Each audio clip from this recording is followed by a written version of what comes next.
Oh, thank you so much for joining us. Yes, Man, this is so exciting.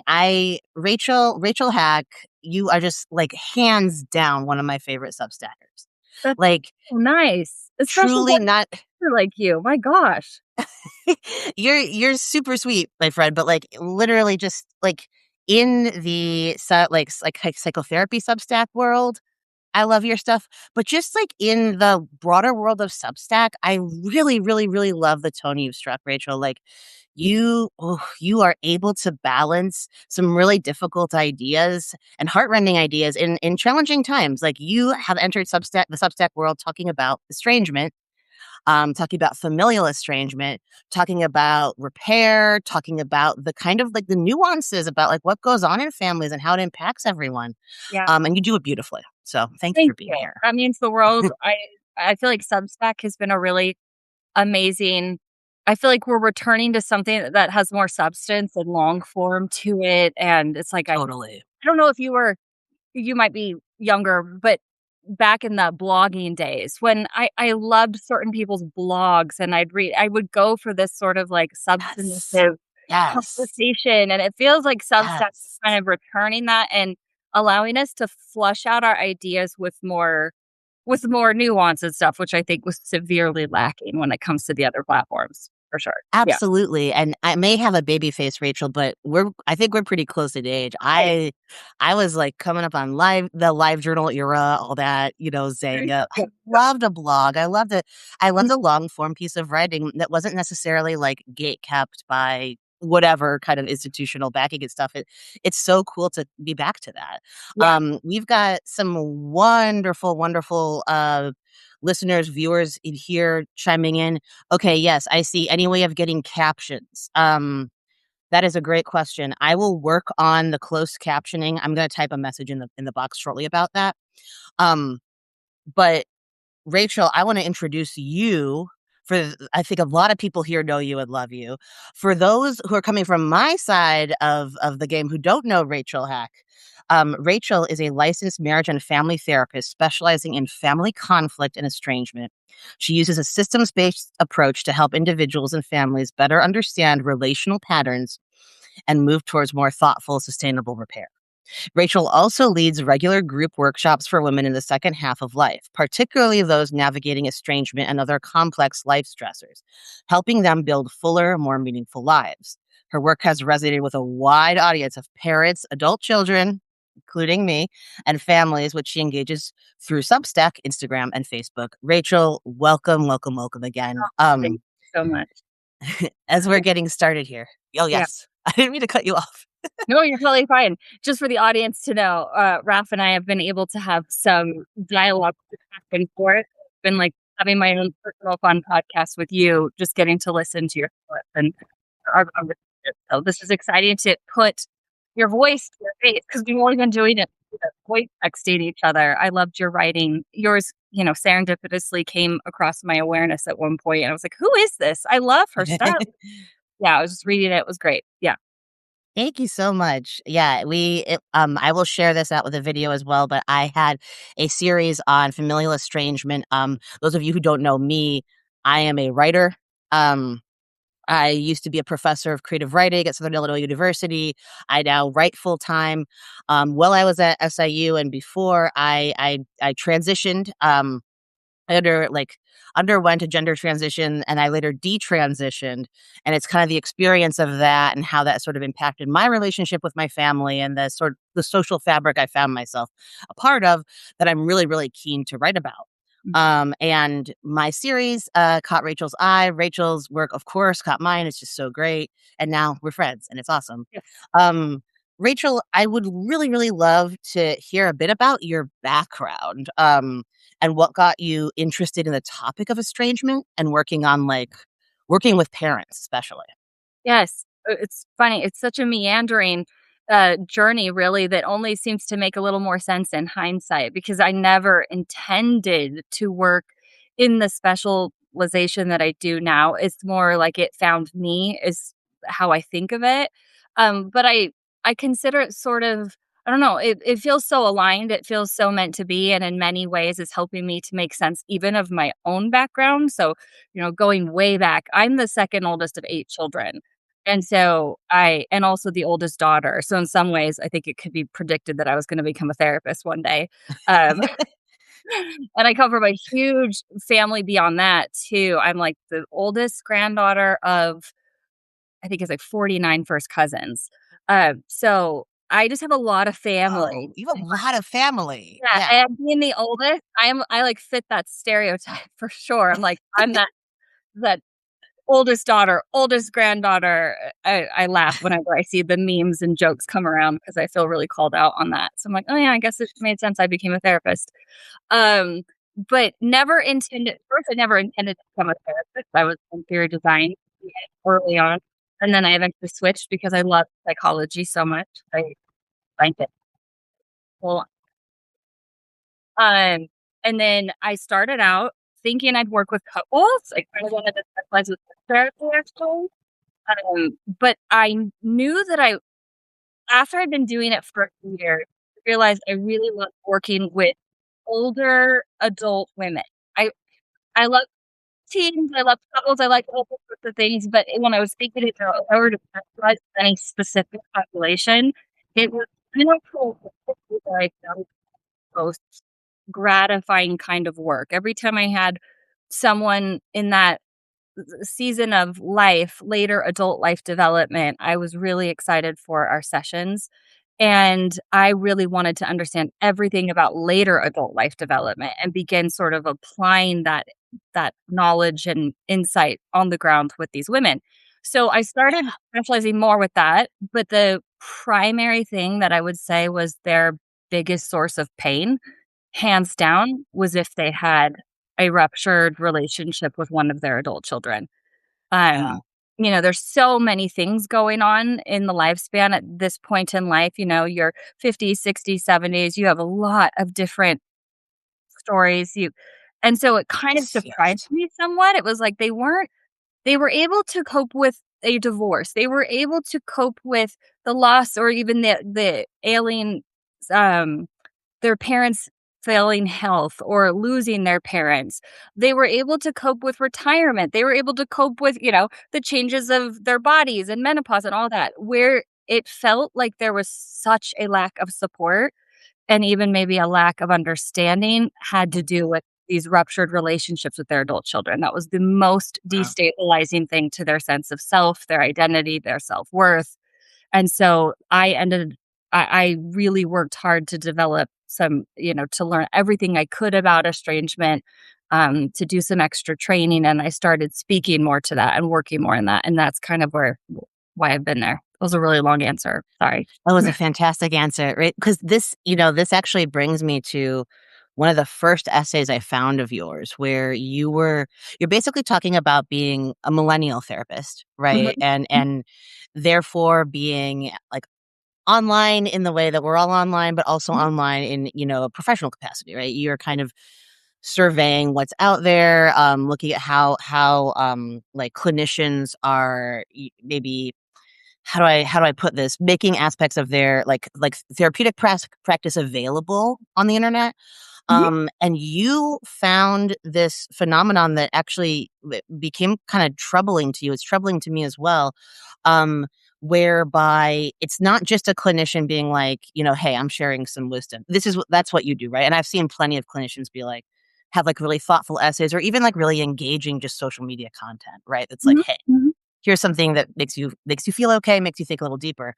But you were seeing this phenomenon of therapist influencers who are in this kind of feedback loop with especially young consumers of social media content, where they're just looking to build their platform. Maybe I don't want to impute whatever a background to people I don't know, but they're, like, essentially putting out these quizzes of, like, "Hey, how do you know that your family's full of narcissists?" Or, like, mhm, "How do you know that, like, you need to estrange yourself right now?" And the young person follows, the young person takes the quiz, and this was really troubling to you. You wrote a great essay about this. I'm wondering if you could speak a bit more about how that shaped your practice and maybe changed your mind around some things. Yes, absolutely. Well, I think because of the nature of the work I was doing, just happened to be working a lot of the times with women in their second half of life. It was like whenever I'd interface with social media and there'd be conversations about um, estrangement, or I went no contact with my parent. It was the case that, and often I was like, I'm working with the parent, and there's Oh, a wow. whole Yeah. other side to this, but and so I'd listen to a lot of videos. My algorithm, it's like, here it goes. It just kicks off and it's flooded with them. And I was more disturbed at the professionals in it's like I wasn't really upset with adult children, airing their grievances or trying to explain what's going on for them online. That's a lot of what we do on social media now. But it Right. was the fact that there was such an asymmetry of, and the narrative seemed so deeply one-sided with no injections of nuance or calls to the complexity of what family relationships actually are and merit. Um, and so I was very disturbed that these one-sided narratives were being reinforced in a Mhm. way that I think is entrenching us further and further into thinking estrangement is the way we need to go with this. And any attempts at nuance are quickly slapped down.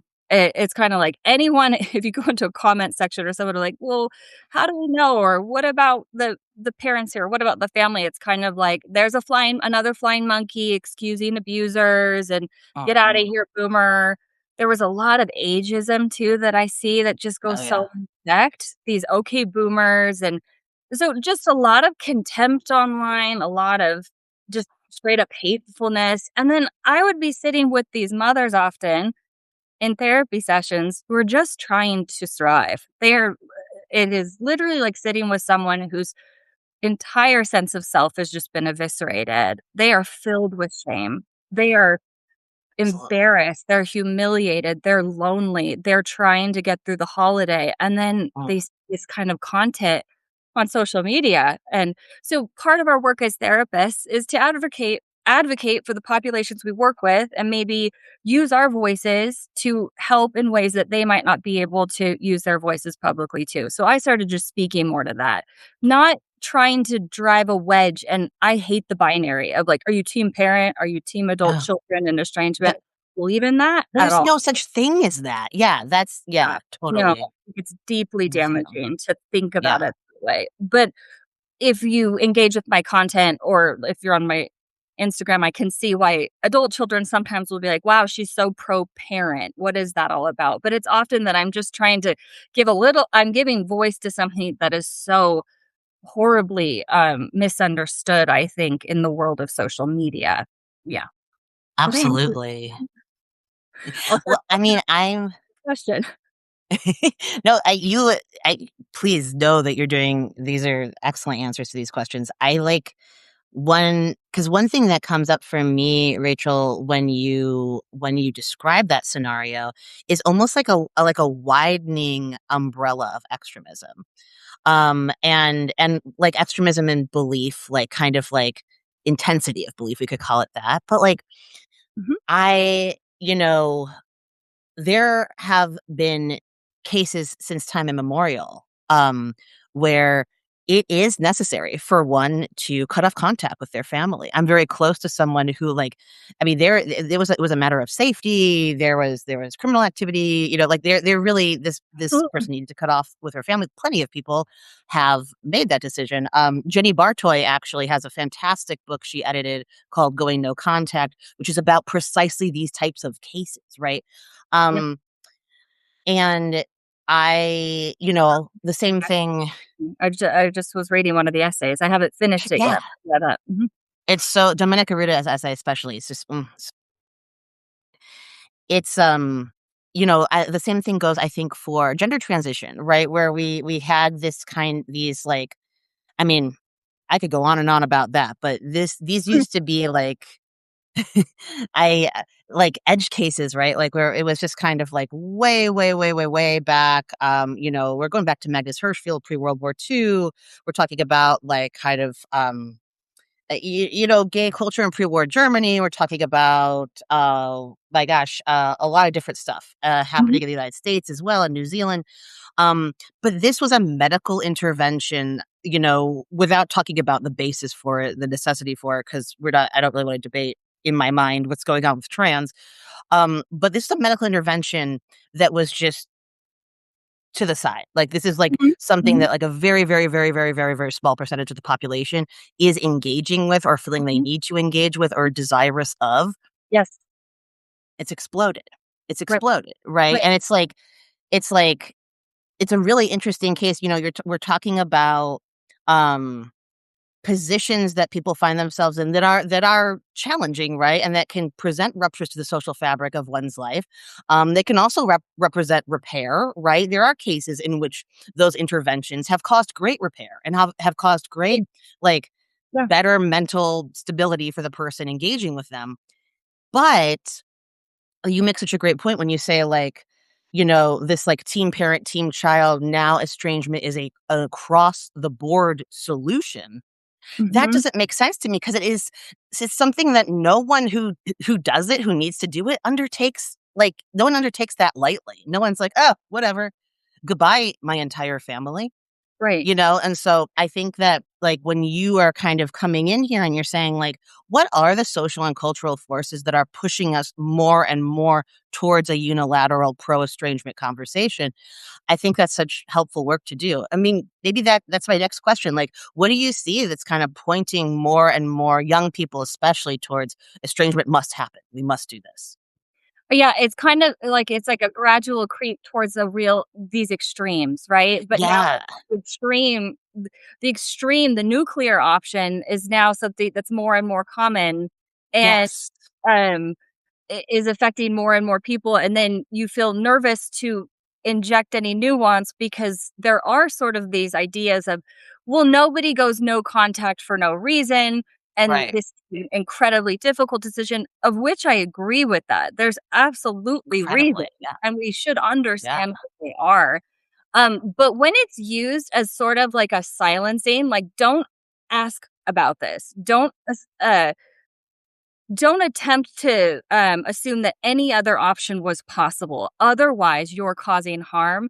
That's kind of where I think as a relational therapist, as a relationship therapist, I think our job actually is to really try to map these things more thoughtfully and systemically and to pull in questions that, yes, they might actually challenge this idea. When we're working with clients, it's like, I am going to challenge. You're not paying me to agree with you.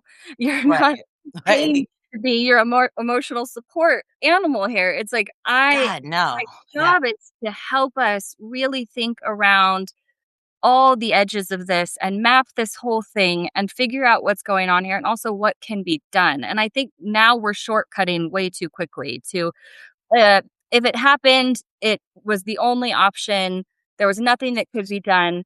I believe every person that gets to that place truly believes that, and I Oh honor my that God. Yeah. belief, but I know Yeah. too that that's what our helping profession should be helping with then sometimes. I think there is some more work that often can be done. Often we have ruptures like this. We could even go through a season of no contact, a season of estrangement, and we can repair it. In fact, the majority of them Yes. do. I don't know if a lot of people know that there's some recent research that suggests that it was something like 80% of estrangements between a adult child and their mother resolve, and something like 69% with a father resolve. So we can actually have these tremendous ruptures happen and find a road back to one another too. We Yes. can't if the therapeutic profession just assumes, "Well, you did all you could do, and this is absolutely something that it was the only life-saving option, and so who am I to question that? I can't challenge that, I can't, you know, sort of work with you to see what can be done," because then it feels like it's like therapeutic malpractice, like I shouldn't question that in any way. Does that make sense? Right. It well, totally, and the phrase that's popping into my head is it's called dialectical behavioral therapy, not affirmational behavioral therapy. Like, it is a dialogue, like, and, this is challenging, right? Go back to psychoanalysis, challenging the analysand is part of it. Like, it's not just like, Yeah. "Good job." Like, yeah, the emotional support animal model, I think, is to me, right, that's a consumer model. That's a like, I wanna log on to BetterHelp, and I want someone to tell me that when I ruminate, I'm right to ruminate, and when I think the world is ending, I'm right to think that, and when I think that my mom is a narcissist, with undiagnosed insert cluster B thing, that like I'm right, and I need to like because that is purely transactional. That's not dialectical. And so you have a situation where it's pretty clear to me that the therapist is invested in getting that person's attention, getting that person's money more so than actually therapizing the patient. And then also like you have the same thing in the medical field. You have a lot of consumer medicine happening, I think, where clinicians are logging on to telehealth Mhm. and I say, listen, I've experienced this form of psychiatric distress. I'm experiencing this gender dysphoria. Hook me up with some testosterone. And Yeah. they're like, sick. I'm happy to, and I think that they're, I know that we're wading into kind of like choppy waters here, right? Because once again, it's not that these interventions are totally unbeneficial. Of course, they've benefited people, but it's not as if these interventions should now be adopted across the board. That's where we come into this kind of the tricky place we're in, where it's like you go to psychoanalysis, you go to therapy because you want to be challenged, because you want to grow, right? Yeah. And to be fair to I do not believe the vast majority of therapists who are engaging, let's say, in individual therapy with someone are trying to be in are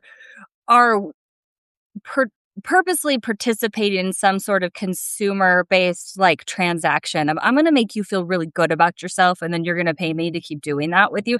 I really believe the vast majority of therapists get into this because they really wanna help, and they are Oh, deeply absolutely. Yeah. and, like, the complexity of the human experience.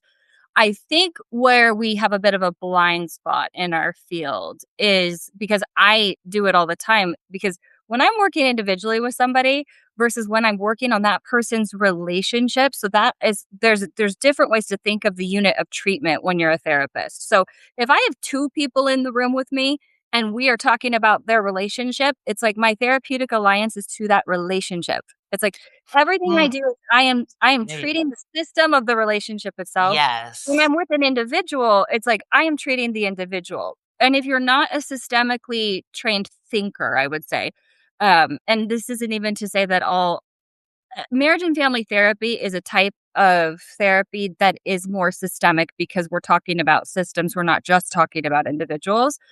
But I'm even if you're a marriage and family therapist, I don't necessarily think you're very good at always mapping things systemically. But when you're working with an individual, you are thinking about more than how does this just affect them? I wanna know how it affects this and this piece and this piece and this piece, and then how that's also gonna map back in and affect my client. I'm thinking more systemically, where some therapists think my job is just with this one person. How that affects their parents, not really my concern. How that affects their kids, not really my concern. I'm just working with them on what this specific thing is. And I think that's a really highly individualistic version of therapy that can be very mutually gratifying without us realizing it, because your patient feels like, "Wow, you just really get me," and you feel like a good therapist, like, "Yeah, I do, I really get you." And then it's like, "Does anyone else in your world get you?" Or like, "You doing it better than getting other people?" Like, your whole world could be imploding for all you know, but your therapy sessions are amazing with your therapist, and so that could be sort of self-gratifying for our egos as therapists. So I always feel like I'm such a better therapist individually, and then I work with an actual system. I'm working with the parent and the adult child, and then I'm like, "Oh, shit, I'm not that good. I gotta get like, I gotta be better at, balancing and helping them map this, and wow, this is a lot more complicated than it would have been had I just got to work with one of them." And that's where the rubber meets the road for a systemic therapist. It's like, "Here you go. Work now with multiple people and see how these interventions actually work." Well, totally, and, I want to be clear as well, like, I think that's like, it's such a great the way you're describing this kind of, like, systems-based therapy, it's such a great thing, I think, for any of us who aren't clinicians to remember that, like, these are humans helping humans. These are humans who are invested in an understanding of the human condition and trying to see it, like, play out, right, in ways that are just, like, generally beneficial to the clients, to the analyze and to the therapist as well. It's a learning experience. But Mhm. I think, like, it's really important to remember too, right? That and I'm telling this to myself, Rachel, because you made me think of this. It's important to remember that the for instance, right, the big Instagram therapist who's got hundreds of thousands of followers and who's like, how to know if you're living with a narcissist, like that kind of figure, right? Um, I don't know what's going on for that person, right? Like, I may be like, "Oh, this content feels weird," or I dislike this content," but I don't know how one gets into a position that I may read as transactional because there are all sorts of professional pressures on people, right? To diagnose correctly, to affirm XYZ, lest you be accused of malpractice. A patient comes to you and says, like, "Hi, I'm 21 and I think that my parents are both, like, psychopathic narcissists," and, like, the pressure on you to affirm that kind of statement, that a statement that feels like a positive statement, but in fact might not be, is profound. And this is where it comes back to me, it comes back to literature, it comes back to reading and narratives and storytelling. I know Mhm. you and I have studied English, and I think our career paths, right, make a lot of sense. Like, Yeah. I became an English professor, you became a therapist, like, it makes so much sense to grow up reading books and reading stories that in really, really aim to give one an empathetic view of another perspective, and then to Mhm. go into a profession where it's like, please, let's all think about the other side of the issue. Let's think Mhm. about the other character of the story and have some empathy for them. Yeah. Yeah, narrative therapy actually is one of my kind of favorite, or I really have learned so much from narrative theory alone. Mm, And this is a lot of the work that I'll even do with, like, say, moms in some of my mother's groups where they are really trying to survive and figure out what sort of work they need to do and what skills they need to learn while in the midst of an estrangement.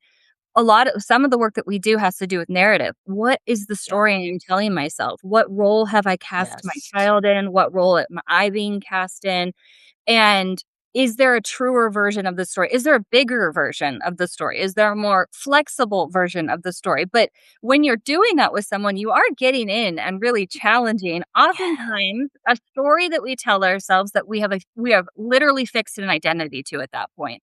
So it's very destabilizing to have somebody question your story. Um, Mhm. Oh, and man. Yeah. and of course, when we're dealing in the realm of abuse, when we are dealing in the realm of physical abuse, sexual abuse, all that kind of stuff, it's not like narrative theory should apply, right? It should be clear cut. It is not okay. And I shouldn't be trying to get you to, is this the most flexible, life giving way we could think about this terrible physical abuse from your parent? No, I'm much more clear. And I like to always provide that disclaimer. I am not talking about injecting nuance into like these objectively abusive situations. I just think that we have roped in an entire amount of very normative interpersonal conflict into the dialogue and labeled it abuse, and I think it's a little too broad. And it's like once you use that word, it feels like, okay, we can't dive into complexity now, or we can't actually apply any of these sort of narrative principles to it because she just said she was abused. So it's like even working through that feels a little bit, it can feel scary for a clinician because first and foremost, we don't want to do it. I don't want to cause any harm. First and foremost, do no harm, Course. right? So Yes. I think Thank you for enshrining the Hippocratic Oath, because I'll be real. I don't think I come from there are a lot of physicians in my family. They care about it, thankfully. My father cares about it, but a lot of people don't anymore. Just like straight up, that it is that is, and then that is where maybe you're hearing some of my like slight jadedness around like, ooh, this is becoming transactional. It's Mhm. because there are interventions undertaken, they're pressured under there's pressures that are financial and professional to undertake interventions that do not respect the Hippocratic Oath. That is the first oath of medicine. First, Absolutely. do no harm. Yeah, Yes. sorry, go on. I just got passionate about that. It is so Yeah, important, and I think as clinicians trying to sort of parse through the complexities of family life and the dysfunctional patterns that we'll establish and trying to figure out what is normative because everyone's experiencing it, right? Like, this is, yeah, descriptively normative, I would say, like, and what is pathological, and maybe where I'm trying to breathe a little life back into family systems of yeah, a lot of the conflict, the pain, the struggle, the is a part of a very normal human experience. It's not to say that excuses bad behavior when so and so's being an asshole, that should be totally fine. But it's like, I think we have over pathologized a lot of the human experience, and yes, social media plays a huge part in that. And so younger generations who are really absorbing the most extreme ideas about human conflict, they are quicker to say, "Absolutely not, this is not okay, I have to save myself, I have to protect my peace, I have to be safe, I'm not safe here." And sometimes what they're right, describing about safety is not an actual lack of safety, it's an yes, internal experience of deep discomfort or pain or the invalidation that our family inevitably brings to us, and then we're thinking of that as I'm being abused. And I just think we could have more intelligent conversations about it. I think we could be more discerning absolutely. about. Yeah. Absolutely. Yeah. It's not, it's so much, just like we were saying earlier, it's so much easier to feel as if you're like not at home in your body, to feel dysphoric in your body, just like it's so much easier to feel threatened or unsafe in relationships. These are things that have happened to people before, but these are not things that are happening to everyone on the scale that I think we're being, sort of, yeah, led to believe, right? That they are. There's a great question in here, Rachel, about the hero's journey, and how it's harmed mental health, and helped foment estrangement ideology, which, I think this is a great question, and I wanna ask you like a two-parter, Yeah. because the hero's journey, for those who aren't familiar with it, the concept invented by, or not invented, but named by a scholar, Joseph Campbell, in the mid 20th century, where like a character is kind of, in a work of fiction, ancient, contemporary, you name it, is traveling through the world, right, on a sort of quest, right, and he or she is endeavoring to achieve this goal. And you think of, Homer's The Odyssey, right? The character encounters all these difficulties, it has to kind of navigate them, um, and there's the hero's journey, I think, is a really great example of how we can understand these, a lot of stories in literature. But this questioner is wondering how the concept of the hero's journey might have been appropriated to foment a lot of hardcore individualism. I've got to go it on my own. I need to estrange myself from a family network. Now, Rachel, the question I want to ask you is like, the family, right? Mhm. The role of What is the role of the family Mm. in this year 2026? Like, what do we mean by family? What is the importance of family? Stripped of all political valences, what is the family? And Yeah. what is the individual? What is the hero's journey, right? Like, how do you conceive of those things? Like, Oh these gosh. things. Such easy questions, right? It's Just so easy, I know. I'll answer them too. I'll answer them after you. I'm just so excited to hear okay, yeah. your I take. think first on that whole hero's journey, yeah, there's a sense in estrangement dialogue, right? That it's sort of a catharsis, it's a letting go and a real Mhm. finding of oneself to Yes. cut ties in this way. So I do see that. I think what but then when we think about family, well, family, first of all, right? There's the biological answer of like your genetic lineage, the people that you come from, the first relationships that you ever formed, the ones who taught you. It's where we first played out the ideas of, am I safe? Do I matter? If I need something, will somebody be there?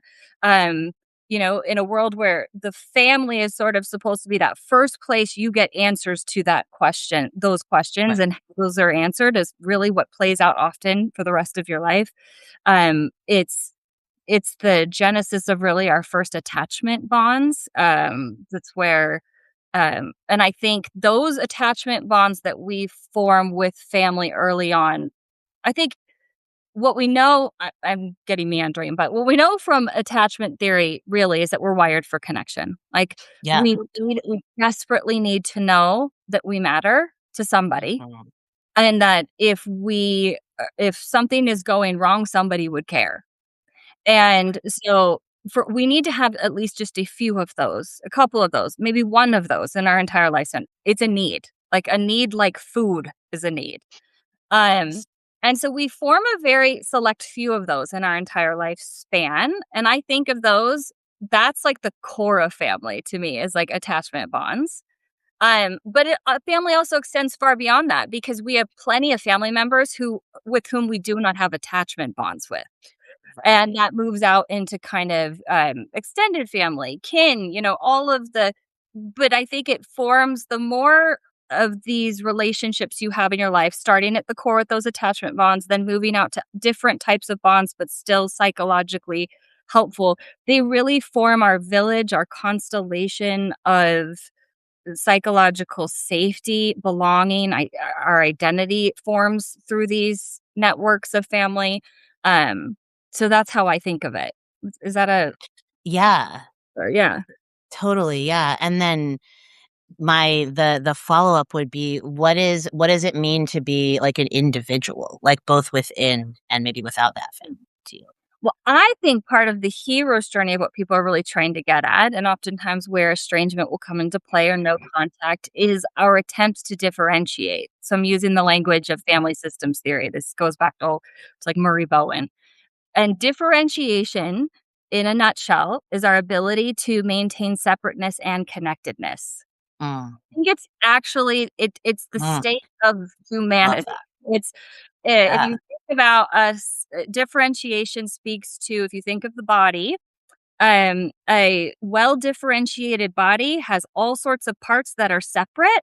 They perform separate functions. They express themselves in different ways, but they are connected. And it's through that separate and connectedness the body actually thrives. I think of family systems as another type of that system of separateness and connectedness. And when we start out in the womb, we are literally fused with our mother. It's like I Mhm. separate protocol. Yes. I am Yes. literally on every level connected to you.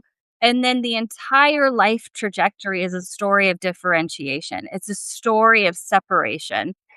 First separation literally being birthed out of our mother's body, and then gradually going kind of further and further away in the development of our selfhood, what we think, what we feel. Um, but then that connected piece is I think the challenge. It's like, how do Yes. I Yes.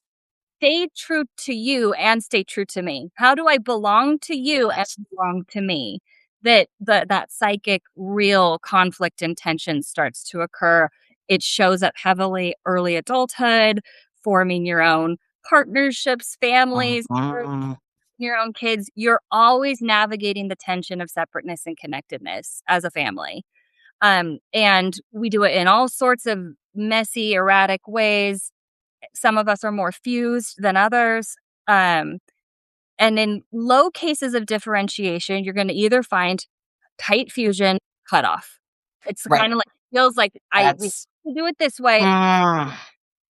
Those are both states of low differentiation. Yeah. Yes, they are. Oh, thank you so much for putting it that way, because that is the horseshoe.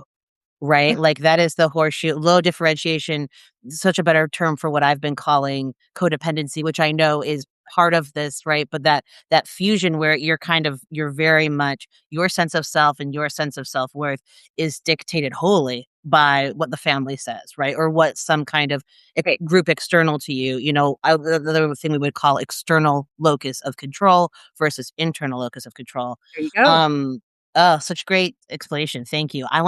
This is what I want to add, and what you said made me think of the family. I have the very good fortune to come from a family, mother in particular, who's a Jungian scholar, really introduced me to the works of Carl Jung very young. I'm so grateful to her for that. And one of the things that, no matter how different my life may look from my family's life, I remain connected to my parents, because we all share a huge investment in art, in reading. We Mm, all do it. We all care about it. mhm. We all, the 3 of us, we really love Yeah, it. yeah. And so I learned about, like Jungian analysis and like Jungian archetypes. And I also learned the kind of more like rough around the edges version of what we would understand today to be, families or internal family systems therapy. Just what you're describing, Uh-huh. Yeah. um, identifying the, parts of oneself, right? The Mhm. internal Mhm. family, the different, archetypes of self that kind of come up, in your mind when you're thinking of different parts of your life, right? So maybe some of you in the chat are familiar with the process, or maybe Rachel has even taken you through it, where you think of a difficult memory, and in that moment you have a really intense response, and you realize, oh my goodness, I'm responding as that version of myself from 20 years ago, right? Or from 50 years ago. I'm responding as the child version of myself. I'm responding as the young adult version of myself, Yes. Yeah. right? Because this wound is sort of rooted in that era of time. And so I see family, right, as yes, the genetic code, the people with whom you share genes, the people who, you have a kind of established set of, cultural traditions, right? Like Mhm. if your family, is, religiously observant in some way or whatever, like you have your traditions that you observe with them. But then also your family is your first mirror, Yeah. to use both the Buddhist and the Jungian term. Like these are the people who you are also bouncing off of, and if we're, who are reflecting you to yourself and whom you are reflecting to them. Yeah. And to go into kind of the, like, hero's journey part of it, God, you put it so well, Rachel, when you were talking about the low differentiation Mhm. individuals, right? It's like how this is the quest of growing up, right? This is the kind of like the quest of self-understanding. The actual hero's journey is not about, I gotta go here and I gotta get what I want because everyone's trying to kill me and take me down, and oh, it's like a video game, right? The Mhm. real hero's journey is like, how do I maintain, my sense of like, not maintain my sense of self, but how do I grow my sense of self? How do I self Right. actualize while Yeah. maintaining my connection to the social fabric that matters? Yeah. And that's where you're coming from, that more wise minded approach where you're like, okay, maybe there are connections in your biological family, right, that are really deleterious to where there is actual abuse, right? We Yeah. could talk about like what constitutes real abuse, but like there's actual harm done, but you are sacrificing a part of yourself, right? When you don't differentiate between that and like, okay, I don't like what's being mirrored for me right now. I don't Mhm. like this is a difficult situation. Uh, And, instead of figuring out how I want to differentiate myself, or to quote Alcoholics Anonymous, take what you need and leave the rest. I'm just going Mhm. to cut this Mhm. off. I'm just going to Yes. and I feel like that the lack of nuance is really dangerous. Here's where I'll step in with some of my personal experience too. Um, if I am a young person who is struggling with their family connections, Mhm. and there is a high control group, a new religious movement, a Mhm. cult, you name it, right? Mhm. Someone who's looking to recruit new members to do just unpaid labor or to just like be involved in those kind of high control practices. Man, that group, that high control group, is going to be really invested in severing my connection with my family, with my support network. Isolation is the name of the game. And so this is where I started to get kind of like a little like, oh God, heated up Yeah. about some of the stuff I was seeing online. Mm, Cause I'll go into that in a second because I want to let you respond. But like, there's that part of it too, right? And that's yeah, just a co-optation of the hero's journey. That's not self differentiation. Please go ahead. absolutely. I think our families in many ways are the best vehicle for our own personal growth, but it comes with the friction of figuring out what does it actually mean? What does it Yeah. mean to um nowhere do we discover our regressed mind more quickly than with our family members, right? It's like, Yes. Mm. "Ah, I Yes. am in the regressed state." Like, Right. I hear myself. We all fall into those roles very quickly, and when you decide, "That's not actually who I want to be," when Mm. I am coming from that wise mind place of what does it mean to be, let's say, what does it mean to be a good daughter to me? Like, what does it mean if this a responsibility I'm willing to take up with myself? Right. Is this something that would actually be good for me to contend with? Where are these areas in myself that when I'm relating to my parents or I'm relating to my sibling, it's like, what does it mean for me to be a good sister? What does it mean to me to be a good daughter? And what will I keep doing it even when you refuse to validate that about me? They're kind of like, Great family, point. like, just a hotbed of invalidation. It's like, what does it mean to Right. really love in the face of invalidation? What does it mean to actually continue on the course of being, exercising my best judgment and working from my own wise mind, even in the face of my parents' regression? Am I gonna slip right back? It's easier to just slip into the role of my parents acting from their regressed place, I'm acting from my regressed. Yeah. "See, this is why we can't work, mom. I can't do it, and I gotta go. I gotta get out of here." Like, I feel that. Like, I feel that all the time, and, Sure. like, there I am. I'm back in my very reactive mode right now. And I hate that they can do that to me, that there's just, like, a feeling of, "You people do this to me every time." It's like, you won't you won't acknowledge me for who I actually am, and damn it, I'm pissed about it, so I'm leaving, and screw you all, you're terrible, you're toxic. You can feel that inside of yourself, and then you go, "Is that actually coming from a regressed place or the wisest place in me? Is this actually Right. who I wanna be right now in this moment?" And that's just the work we take up for ourselves, and it can be so hard to do it when nobody else is doing it, right? I hear kids all the time Yes. asking parents, "Why should I be the bigger person here? Why should I have to? They clearly aren't doing, they're not thinking about this at all." And that's where you say, "But do you wanna be that person or not?" That's what the question Right. really is in the hero Yes. journey. It's like, Exactly. yeah. That's the internal locus of control question. Because it's like, if your sense of well-being and regulation and groundedness is gonna be totally dependent on, "My parents experience the world in the way I want them to, then I got news for you, honey. Your relationship with your kids is gonna be very challenging. Mhm.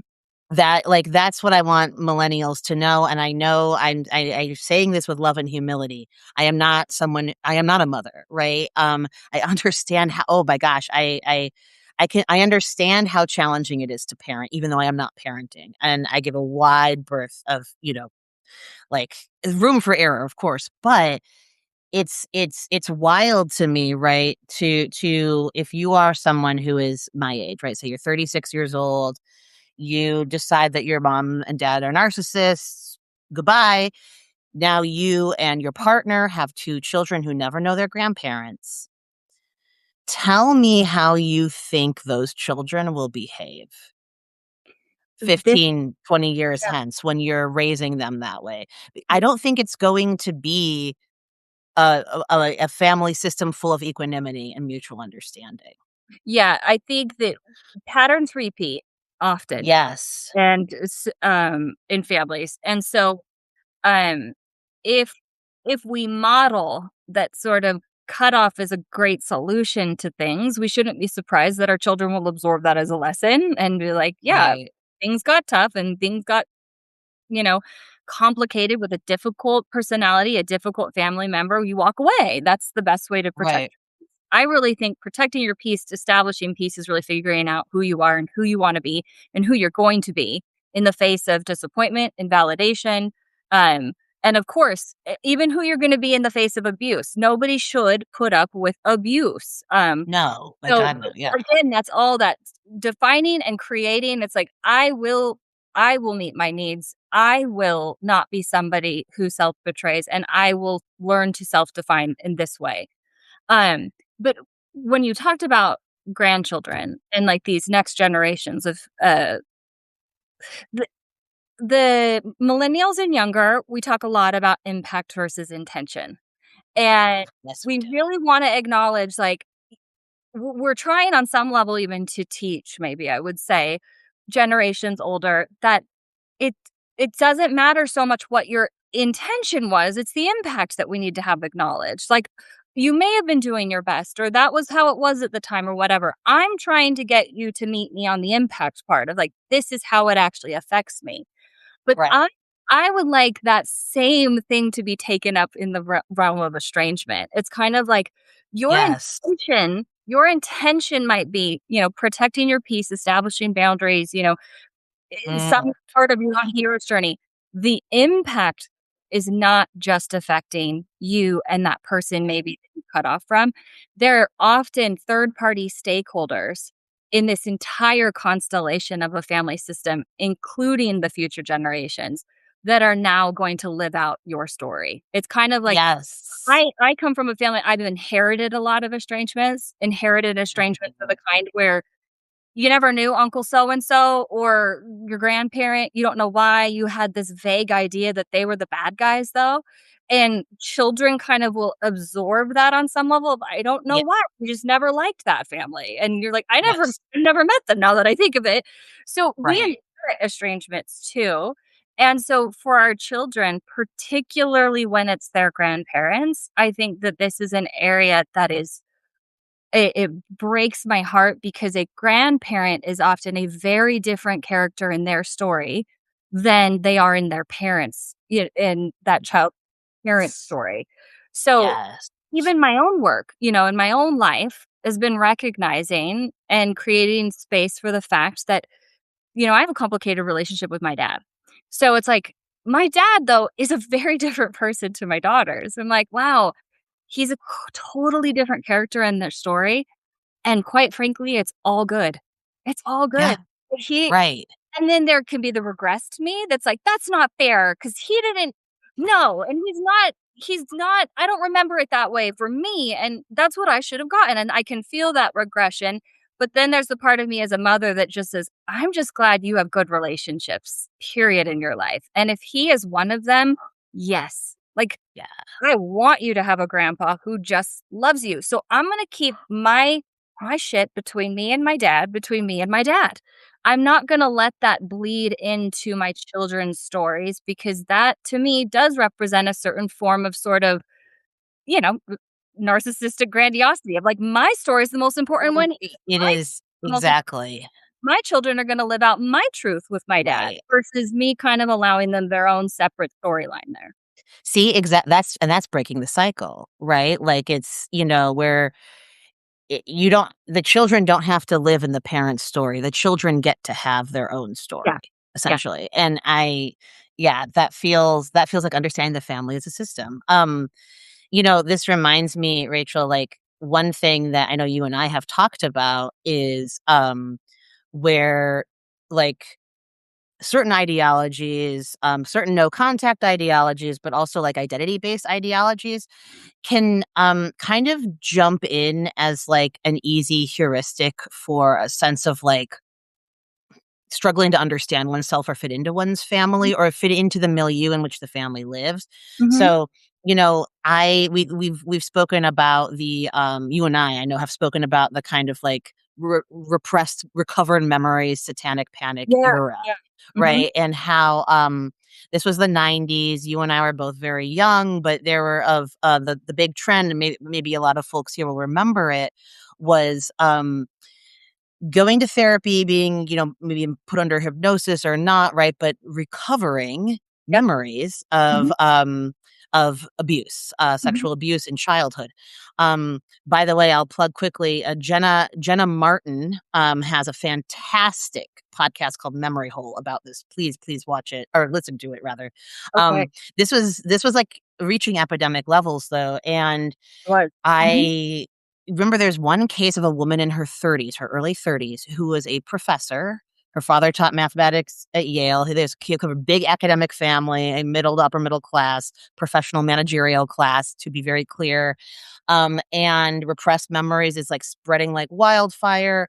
Boom. Of course, she remembers that her father, abused her. Mhm. And the parents, who have a kind of a high social standing in their community, are putting all this effort into contesting that claim because that's the kind of claim that not only tears the family up, but of course destroys Oh, one's reputation. Yeah. absolutely. Yep. Mhm. And as I was reading about this story, I can't remember the woman's name. I think the parents might have passed, might have not. But she's still living, um, and still making work about this, about her recovered memories. She made this leveled this accusation in her early 30s, and it regardless of what actually went on in that family, of course, we don't know, it served as a heuristic for her, a way to understand her sense of distance from her family. Um, Picture this, right? You grow up in a suburb, you are gay, right? Like you're from a home where it's largely accepted to be gay by your nuclear family, but there's also just so many social pressures on you day in and day out to conform to a certain set of stereotypes. This is what a good girl looks like. This is what she does. Like she has crushes on boys, right? She has these interests, she gets these perfect grades, this, that, and the other. Um, and you're a millennial subject here, by the way. You like grow up and you're trying very, very, very hard to please everyone around you. You're trying to fulfill these like standards set for you. And eventually you start buckling under the pressure of that, like, it's like all the diagnosis and, of, like, anxiety and depression, the psychiatric meds, all these other things, like, they're not quite working and making you feel better, but boom, here in your algorithm, in your inbox arrives a heuristic for self-understanding. You're Mhm. dysphoric, of course you're dysphoric. Of course you are not good at being a girl, And right? that And that's the message you've been getting all. yeah, yeah. Yeah, and so this is what I write about in my estrangement series where it's just kinda like, "Oh, man, this makes perfect sense to me." This also explains why I felt, ill at ease in, you name it, whatever social milieu I was in. The problem was with me too, it turns out, and with my body. It wasn't even with my relationships and the growth I was doing. Mhm. And so here, if we take this in a more extreme version, imagine being a kid who grows up in a very strict environment, very fundamentalist environment. Mhm. We're talking like the Duggars, right? Mhm. You're gay, and you do like you estrange yourself from that family, Mhm. right? And we could talk about the fundamentalism estrangement piece too, the religious, but like you need to like move forward because the family has rejected you. What a convenient heuristic comes into your inbox then. Like you can start to understand yourself as this was an identity problem. This was an identity problem. I actually don't have to do any work beyond getting the cosmetic surgery Mhm. that needs to that so I can conform with my identity. And then, yeah, I wanna talk a little bit too about what the algorithm starts serving you once you've decided that my example would be once you've decided that you're trans. Yeah. But yeah, please go on. Well, yeah, I have all these light bulbs going off in my head, just Yeah. connecting dots on this because, yeah, it's sort of like, one, going even to the repressed memory, false memory movement of you're moving through life, there's all sorts of complex things going on. You're feeling depressed or you're feeling anxious or whatever. And then it's like somebody hands you this idea through Yes. hypnosis or it's just a suggestion. Is it possible you were sexually abused as a child and you've repressed it and you don't remember it anymore? And then they go, maybe. And then, so there are definite cases where that happened. And then that becomes the working framework of this explains Yes. it all. This This explains explains it all. my bad relationships with that that guy Yeah. explains this. And there's one thing about the human brain that it loves more than anything else is certainty. It just gives me a cohesive story that will summarize this well for me, and we mistake the relief we feel in that for truth. We just go, Yeah. Oh, yes. That's Yes. that feels right." And it's like, it's your brain basically just being drenched in the balm of certainty, and you're not actually mapping truth. And I've always liked this saying, your brain was built to survive or to help you survive, not to help you thrive. So it's like, Right. it's just at the end of the day, this machine that's trying to do this specific thing to get you to just live another day and and maybe procreate, and that's it. And it's like, I don't really care. The brain doesn't care about, am I happy? Like, does this mean something? That's more the quality of our mind, which we could get into a whole, I won't get into like the debate of what that even means.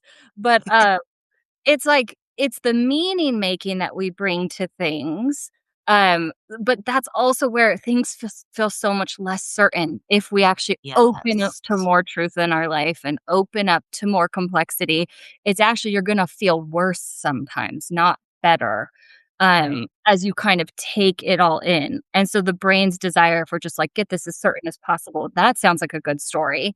Yes, this Right. explains, and we also love certain stories that externalize, versus, so it's kinda like, "It was that, it was this person, it was this circumstance," rather than something that kind of points inward at me that says, "Is there something here I Yes. am missing?" Is that, because then we're back in that uncertainty. It's a deeply uncomfortable place to be. It's the external versus internal loci, Yeah, right? yeah. Yeah, Yes. totally. But, Yeah, no, it's I mean, absolutely, and I think, going back to the algorithm and to the kind of, like, the intensifying beliefs, right? Like, so I found this external locus of control, right? It turns out that, um not my fault. I was just born in the wrong body, right? And everyone, I can fix it, and mhm. everyone's kinda, like, being bad to me because of this, and I'll just fix it. I'll solve the problem. And so then you make that decision, you click on that content, you follow that therapist, you follow that account, your, the For You page, your landing page is going to start, I'm just speaking from experience here, a queer landing page on Instagram is gonna start really pushing you towards estrangement, like, pretty Yeah, rapidly. yeah. Um, and I wanna be very clear here, this does not mean that I'm saying it is wrong to be gay, right? Or, like, it is wrong to, like, for people to have an identity, however you wanna construe that. I'm saying that you have a corporatized Instagram or Facebook or whatever, well, it's not Facebook, Instagram, TikTok, essentially sanctioned identity page where I described this in my essay series. The holidays roll around, you're get left and right, you're getting like hashtag queer is giving, hashtag how to stay safe, hashtag if you need to not go home, it's okay. My heart goes out to all my queer people out here who don't have a home this Thanksgiving. And you're suddenly like, oh, do I not have a home this Thanksgiving? And it's because there's a very real, and I cannot like understate this enough, experience of kids getting turned out of their homes for being gay, left Right. and right, and Yeah, gender nonconforming. This yeah, happens all the time. I am very close to many people to whom this has directly happened to. They have been homeless, yeah, yeah. That is different from like, oh, okay, well, I guess I should just like not go home from college because my parents don't affirm my identity and they're narcissists because they don't affirm it. And all these external loci of control being used to substitute the, like, very, like, difficult feeling for the difficult feelings within, Mm, and then this is what I think makes a lot of young people, again, myself included, susceptible to the idea that chosen family are across the board mhm. superior to bio family, right? And Rachel, the catchphrase for the novel I'm writing should almost be careful who be careful who your chosen family are, because it involves a cult. It involves a cult that advertises itself to this queer individual, this queer identified individual, as just chosen family who like really get him. Right, and it's kind of a s And ah, it makes so much sense, and it you know, our ability as humans to get culty in many domains, right? And so this one that mhm. you're teaching me about here too, it's so illuminating. And yes, it's something I definitely have seen in some cases of estrangement. There is a certain, you know, percentage that it's families dealing with issues of gender identity and sexual orientation. And what's interesting is sometimes these families are not unsafe in the sense of like they're not trying to cast They're a child, but they're absolutely. lost their child. It's like they cannot Yes. I've heard and some are actually sound dangerous to me because it's kind of like there are now intermediary forces that are kind of like, "No, stay back behind the fence here, we've got you, and let us only be the ones interfacing with your family now." Yes. And so it's it feels a little scary. Well, not a little scary. It's Yeah. terrifying for some of these families that are saying, "I can't now because they've told me I'm not safe enough, so I have to go through this person who's protecting my child from me when I am."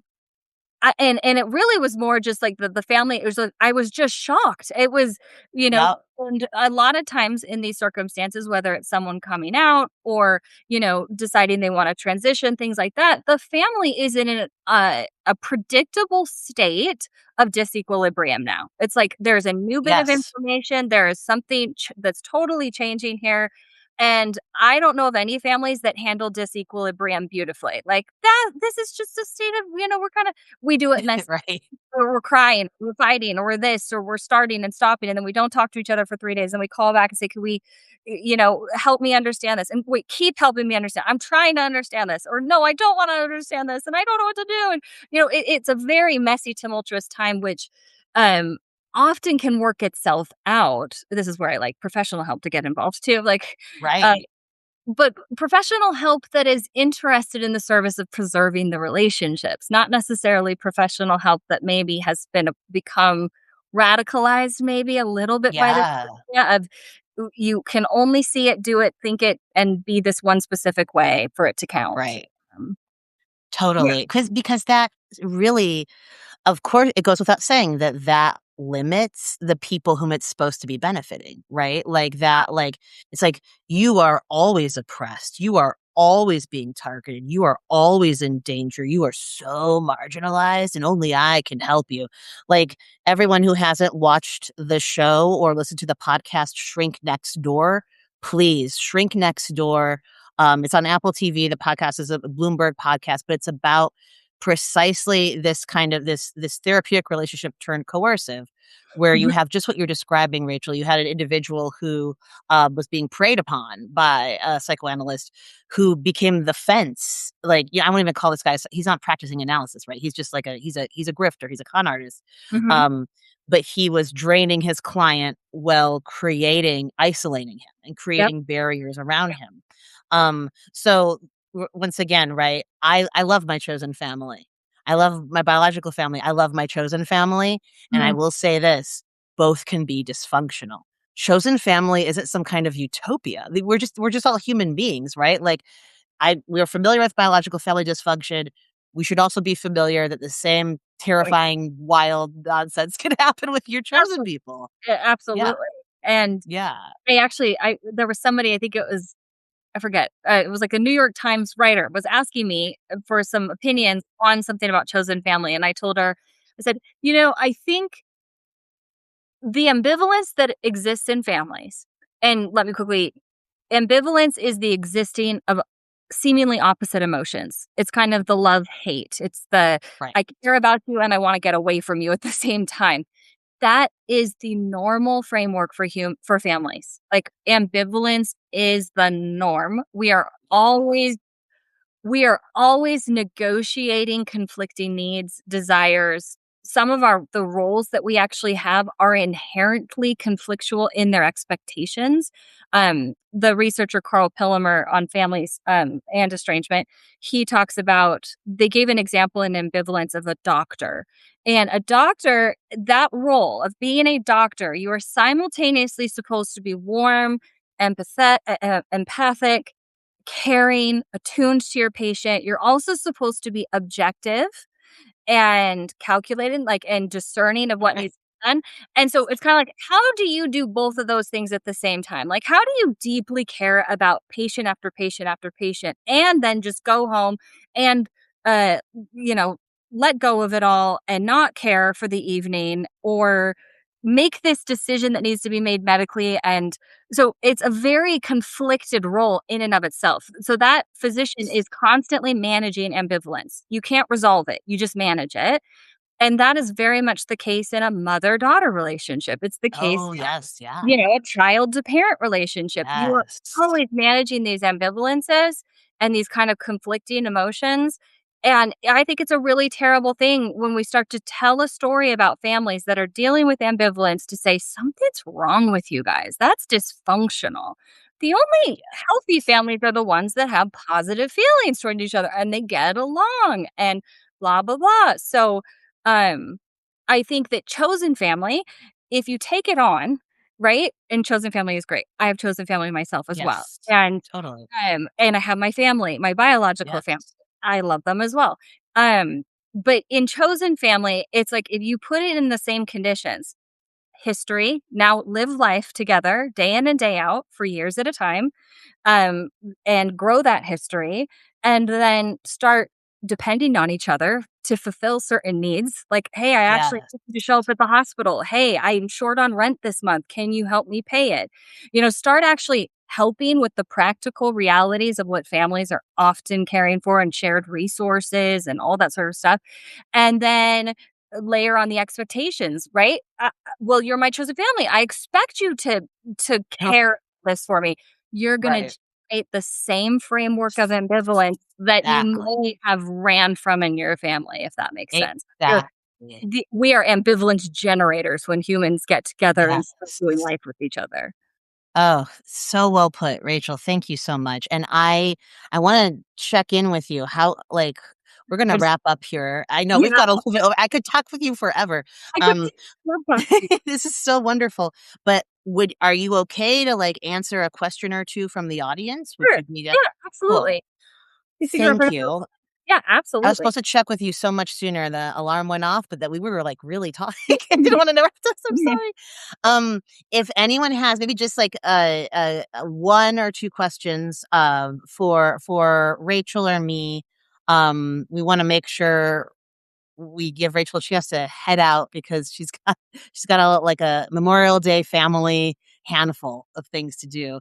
Um, I am totally open to hear any questions you all may have, and if you don't have any in the moment, no worries, no need to type them into the chat.